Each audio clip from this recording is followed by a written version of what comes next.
Hello, welcome to another episode of In the Trenches with Gang Green. I'm your host, Bubbs. Today we have another edition of the New York Jets player previews. We will be taking a look at two more New York Jets today on episode 12 of the 2024 player preview series, a Friday edition. We will take a look at running back and rookie Isaiah Davis and cornerback Brandin Echols on today's podcast. Now, before we get into it, let me quickly tell you about our podcast partners, starting with our friends over at SeatGeek. SeatGeek is an app that delivers tickets from all over the internet and puts it into one spot to make it easier for you, the buyer. What makes SeatGeek so great is they rate each ticket on a scale from 1 to 10, so you know where to find the good deals. Look for the green dots on the seating chart. Those are the good deals. Those are the seats that you want to look at. Plus, my viewers, use promo code BUBSONSPORTS for $20 off your first purchase. Click the link in the description down below to download the SeatGeek app. This is tickets for anything, not just football, not just sports. Any event you can think of, SeatGeek has it. Plays, concerts, shows, whatever you want to buy a ticket for, SeatGeek has it. Promo code BUBSONSPORTS for $20 off your first purchase. Also, my friends over at Huga House, you see me rocking my Huga House hat all the time on the podcast. If you want to get the hat that I wear all the time, or any of the hats seen on Aaron Rodgers, even Shane Gillis, Shohei Ohtani, Tyler Conklin, division rival Josh Allen, there are so many athletes and celebrities that wear the Huga House vintage-inspired hats. If you want to get your hands on one, click the link in the description down below. That'll take you to the Huga House store. Use promo code BUBS for 15% off and get yourself some of the same swag that QB1 Aaron Rodgers rocks all the time. Again, that is promo code BUBS for 15% off. All right, now let's get into today's New York Jets player preview episode. We will start on offense, and we will start at running back with Isaiah Davis. Isaiah Davis is 6'1", 220 pounds. He's 22 years old. Is a 2024 fifth round, 173rd overall draft pick out of South Dakota State of the FCS. So he enters his rookie campaign with the New York Jets after spending 3 years in college football with the South Dakota State Jackrabbits. And this was a little bit of a surprising pick, I think. Before we break down what Isaiah Davis brings to the table, you know, the New York Jets went into this offseason with some questions behind Breece Hall. We've already talked and previewed Braylon Allen, who, of course, is a really, really exciting option for the New York Jets at running back number 2. And then you have Isaiah Davis, who has put together a very strong camp, has put together a nice preseason game against Washington. We don't talk much about camp and preseason in these episodes, but two positive things that you've seen from Isaiah Davis, and it seems like he's locked up the number 3 running back spot so far. But it was definitely a little bit of a questionable pick with the way the New York Jets running back room was already kind of put together. You know, you added Braylon Allen in the, a couple picks prior. You added Braylon Allen, of course, and then you drafted Jordan Travis. And in the 5th round again, you drafted Isaiah Davis. So you went Braylon Allen, who was already not much of a surprise. You knew they would probably go one running back. So you take Braylon Allen, then you take Jordan Travis. You don't expect Isaiah Davis in that situation in the 5th round. Maybe you go with another receiver. Maybe you go with an offensive lineman. Maybe whatever maybe you do in that situation. I don't think many people saw a running back coming out of there, but then they take a running back on Isaiah Davis. And up to this point, it's proven to be a smart pick and a pick that I think hopefully develops into a nice, solid day 3 pick for Joe Douglas and this front office. But definitely a surprise, no doubt, to see them go 2 running backs in 3 picks on day number 3 when you already had Izzy Abanaconda and some other guys as well. Obviously, the Jets view Allen and Davis much higher than they view some of the other guys that have filed behind Breece Hall over the last season or two.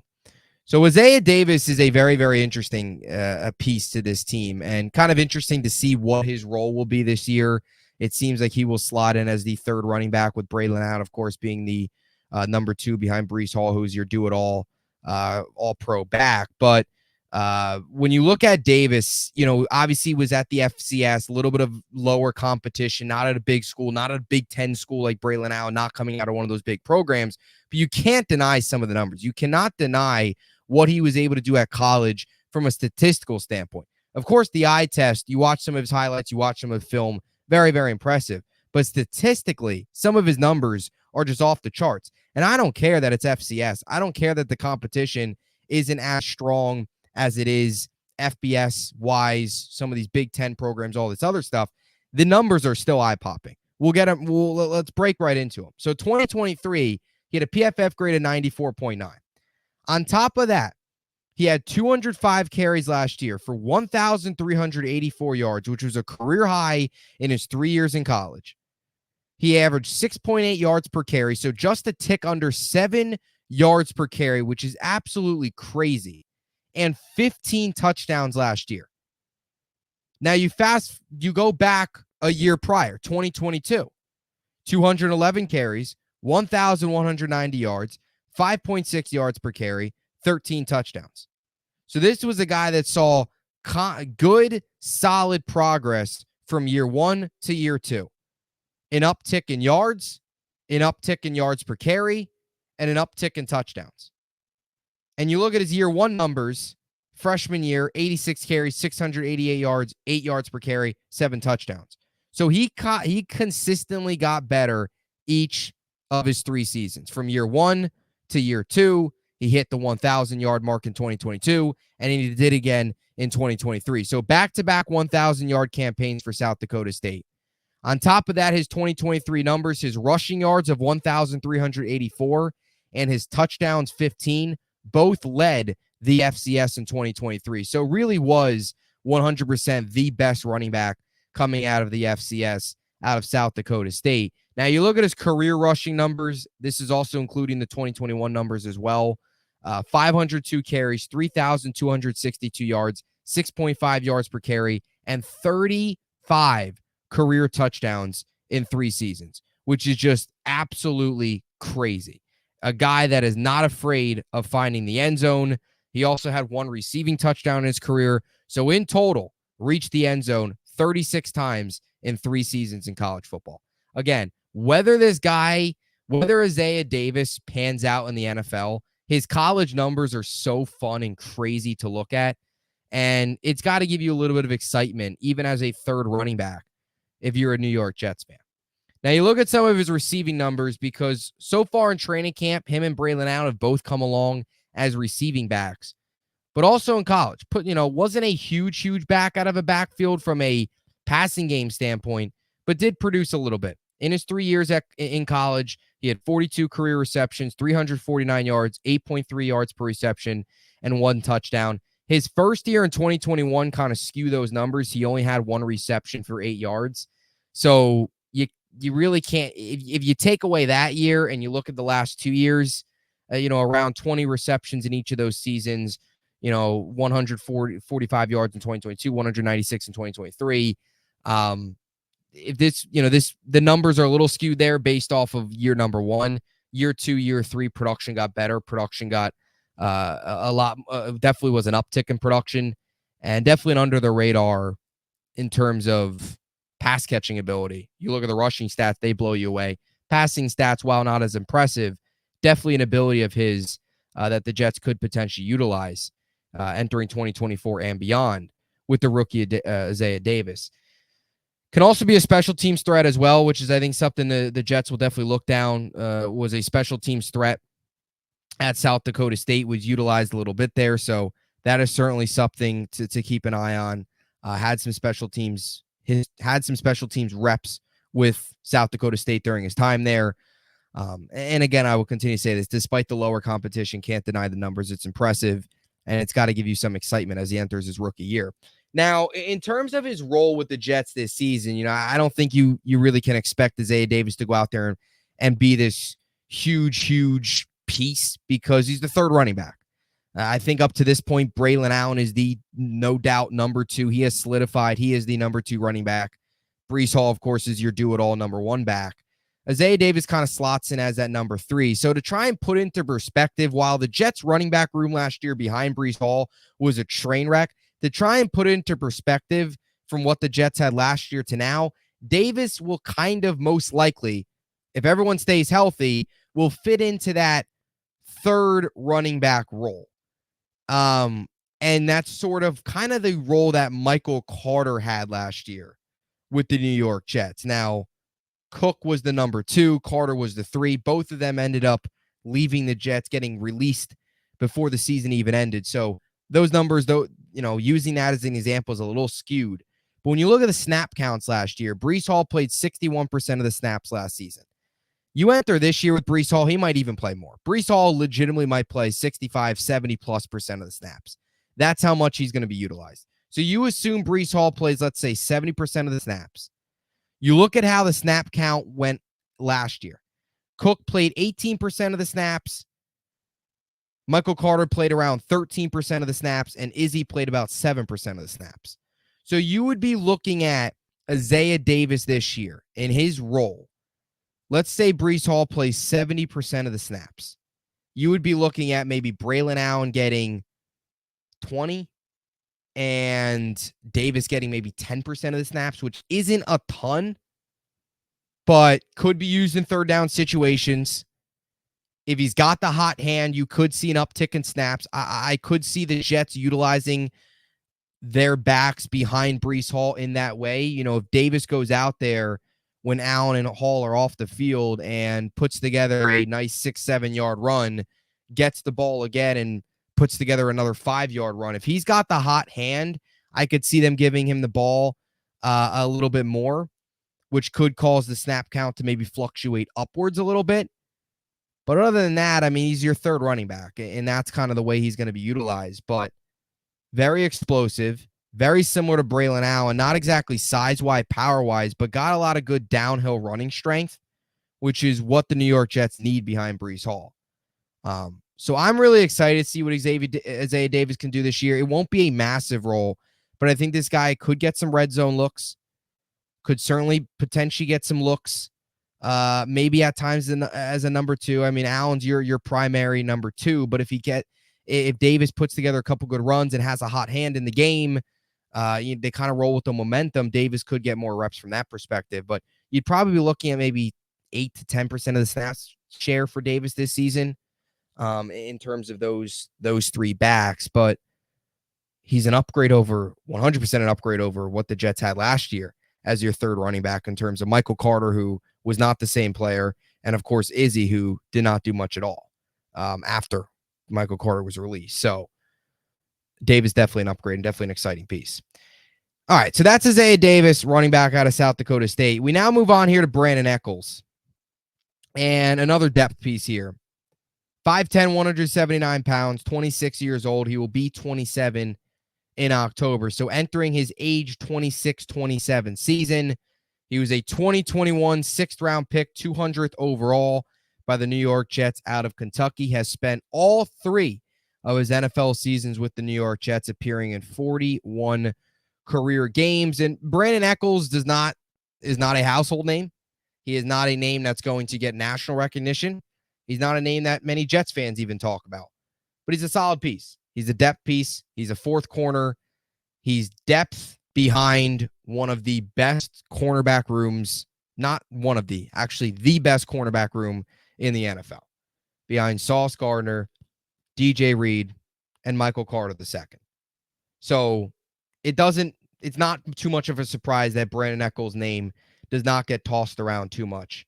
And I know there's been some talk about, some of the competition behind him maybe taking over his role as 4th corner as he enters. He does enter the final year of his kind of rookie from his rookie contract that he signed with the Jets 2021. Of course, he's a non-first round pick, so he does not have that 1st-year option, or that 5th-year option rather. So he will hit the open market after this year. Spent 3 years with the Jets. This will be his 4th. He will be a free agent after the season. We'll see what happens after that. But I think he's been a very solid depth piece. And I think you've got to be happy with what you've gotten out of Brandin Echols. He was a 6th-round pick coming out of Kentucky, not a household name, day 3 guy. Douglas hit on him. The cornerback room has been so good. Echols not sometimes, all the time flies under the radar, but he's a solid piece. And he's a piece that I think Jet fans have grown to rely a little bit if a Sauce goes down, which we saw last year for a game or two. If DJ Reed would go down for a game or two. Michael Carter last year went down for 2 games. Echols started both those games and played pretty well. So a guy that Jets fans and a guy that exactly what you want out of your depth corner is to go out there and fill in when needed. One of your starters goes down, you can rely on your fourth corner to step up. Is he going to be Michael Carter? No. Is he going to be DJ Reed? No. Is he going to be Sauce Gardner? No. But he's going to be solid. Is he going to run into an interception here and there? Yeah. Is he going to break up a pass every once in a while? Yeah. Is he going to make a nice tackle? Yeah. He's going to do those things that you want out of a backup, and that's why I think he's been solid. Is he perfect? No, but I think he's been solid. You look at his career numbers, 41 career games played, 81 total tackles, 3 interceptions, 2 touchdowns, 13 passes defended, 2 tackles for loss. PFF is ugly when you look at some of his PFF metrics, but 56.1 PFF grade last year, which is ugly. Not too surprising, though, because he's a backup. He doesn't play a ton of snaps, and he's not great. So if you don't play a ton of snaps and you don't put up a ton of production wise in those snaps, PFF's going to hate you. That's kind of how they roll. So it's no surprise that he's not PFF friendly, but the other numbers are fine. And Echols has a chance this year to prove himself a little bit more, even though he enters the open market as a free agent next season. The Jets next year, with the way their cornerback room is set up, probably one of Michael Carter or DJ Reed is going to be out. Most likely DJ Reed, let's say, walks in free agency. You would need somebody else to step up to start. Whether that's a Jarek Bernard-Converse, whether that's a Quantez Stiggers, or maybe they get Echols back on a cheap contract and he comes into camp with a chance to start. That could be the case. But if he goes out there this year, puts up a positive, a good season, and does what he's done throughout his career so far, I know last year he was much more of a non-factor than he's been in previous years. You look at no, I shouldn't say that. I mean, he started primarily 2021. He started a lot more. The last 2 seasons, he's been mainly depth, mainly that fourth corner. Doesn't play a ton. But if he produces a little bit, maybe gets brought back and has a chance to compete maybe for one of those starting gigs next year, we'll see. Who knows? But one thing about Brandin Echols that I think you've got to be pretty impressed with, pretty happy with, his dominance against Florida quarterbacks, especially Tua, especially in the division. Brandin Echols, something about Brandin Echols and Tua, it's remarkable. He's had 3 interceptions in his career. 2 of them have come against Tua. Both have been pick sixes. His first pick six his first career pick was a pick six, came against Tua against the Dolphins in 2021 on the road. And then he had another pick six this year, or this past season, on Black Friday right before the half. Unfortunately, it was right before the Fail Mary, all that garbage. But had another pick six against Tua. So this is a guy that 3 years in his NFL career has had 3 interceptions. 2 of them are interceptions, or 2 of them are pick sixes, rather, and both of them have come against Miami Dolphins quarterback Tua. They have also both combined for 50 yards.